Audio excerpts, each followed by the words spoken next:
الفيديو اللي فات شفنا إن الداتا ستراكشرز أنواع كتير بتختلف على حسب الداتا اللي عايزين نرتبها. رقم مثلا زي 7 ده سنجل فاليو، فلو عايزين نخزنه جوه الميموري مش هنحتاج أكتر من primitive data structure زي الانتجر، فبنخزنه بالطريقة دي.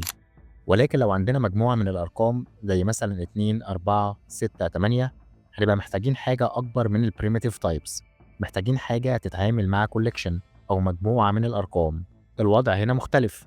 علشان نعرف محتاجين نستعمل أنهي نوع من الداتا ستراكشرز محتاجين نسأل نفسنا سؤالين.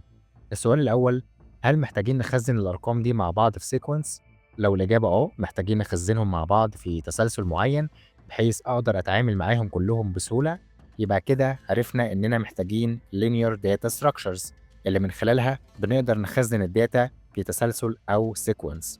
طيب السؤال التاني، هل الداتا دي من نفس النوع وحجمهم معروف بالنسبة لك؟ يعني هل لهم fixed size؟ هتقولي هما مجموعة من الانتجرز، يعني نفس النوع، وكمان أنا عارف حجمهم، هما 4 أرقام عايز أخزنهم جوه الميموري. إذا على طول هقولك إنك محتاج تستعمل الأري. الأري نوع من الداتا ستراكشرز اللينير، واللي من خلالها بنقدر نرتب الداتا اللي لهم نفس النوع وحجمهم معروف بالنسبة لي، يعني لهم فيكسد سايز. زي ما شفنا في فيديوهات قبل كده، الميموري متقسمة لوحدات صغيرة أو يونتس، كل يونت منهم اسمها بايت. أول لما بنستعمل الأري علشان نرتب مجموعة من الداتا، على طول الكمبيوتر بيحجز مجموعة من البايتس جنب بعض تقدر تخزن فيهم الداتا بتاعتك. طيب كام بايت بيحجزها الكمبيوتر؟ والله على حسب نوع الداتا. مثلا عندنا 4 انتجرز، خلينا نفترض إن كل انتجر بيحتاج 2 بايتس، فأربع أرقام هتحتاج 8 بايتس، فالكمبيوتر هيحجز 8 بايتس جنب بعض، كل 2 بايتس بيتخزن فيهم رقم معين. كل رقم من دول بيكون له رقم مسلسل أو إندكس بيبدأ بالزيرو، يعني أول رقم له إندكس نمبر 0، تاني رقم الإندكس نمبر بتاعه 1، تالت رقم الإندكس بتاعه 2، وأخيرا رابع رقم الإندكس بتاعه 3. طيب ليه بيبدأ بزيرو؟ ليه مش بيبدأ بواحد مثلا؟ هنرجع للنقطة دي بعدين وهقولك بالتفصيل اشمعنى زيرو، ولكن خلينا دلوقتي نعرف ازاي نستعمل الاري. علشان نعمل الاري محتاجين خطوتين. الخطوة الأولى بنسميها الديكلاريشن. في الخطوة دي احنا بنحجز مكان جوه الميموري، لسه مش هنخزن الأرقام جواها، احنا مجرد بنحجز لهم مكان جوه الميموري. طيب نعمل الديكلاريشن ده ازاي؟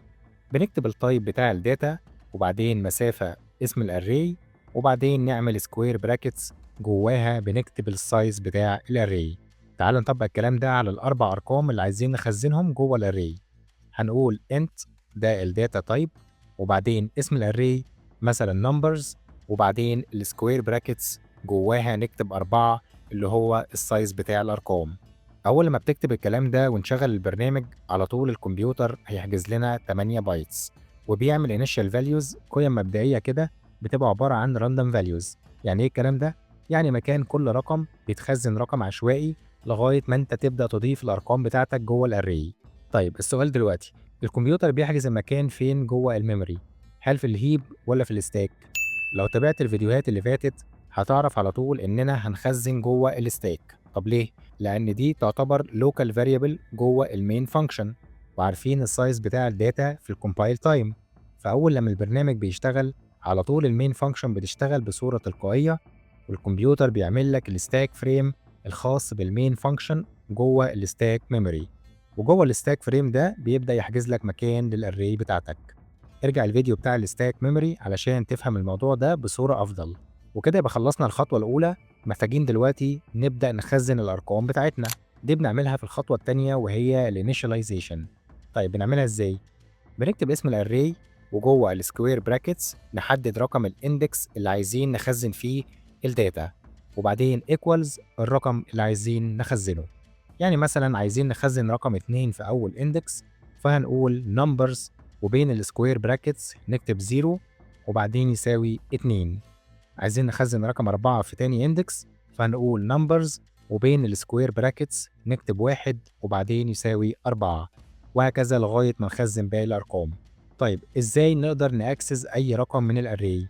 عن طريق برضو الاندكس بتاعه.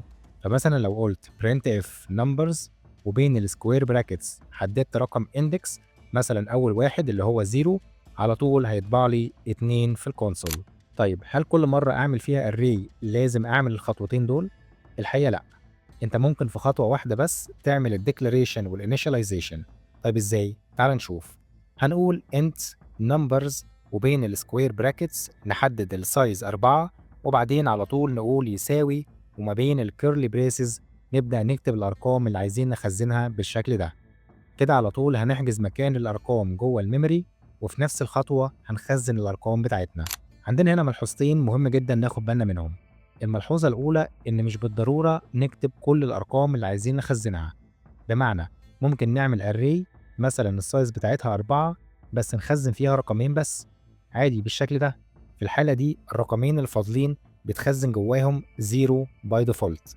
فلو قلت printf numbers of index 2، الاندكس 2 ده انا ما خزنتش فيه حاجه فيطبع لي 0 في الكونسول. احنا في مرحله الديكلاريشن انا قلت لك ان باي ديفولت بيتخزن ارقام عشوائيه، لكن هنا الوضع مختلف.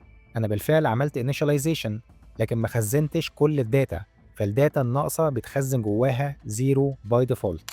عشان كده لو قلت مثلا int a of size 5 وبعدين قلت يساوي بين الكيرلي بريسز كتبت 0، على طول هنخزن 5 أصفار، أول صفر اللي أنت كتبته والباقي بيتخزن باي ديفولت. طيب الملحوظة التانية إن ممكن ما تحددش السايز بتاع الأري، السايز هيتعرف تلقائيا على حسب عدد الداتا اللي بتخزنها.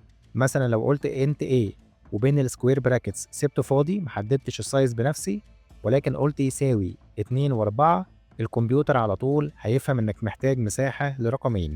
طيب علشان ما نطولش الفيديو أكتر من كده وتزهق، هنكمل الفيديو الجاي. إحنا يا دوب بس كده يعني فتحنا كلام، لسه في معلومات كتيرة جدا عن الأري محتاجين نعرفها، زي إزاي نخزن جوه الهيب ميموري وفكرة الدايناميك أري وإيه كل الطرق الممكنة علشان نأكسس الأري إليمنتس، وحاجات كتيرة جدا هنتعلمها مع بعض الفيديوهات الجاية.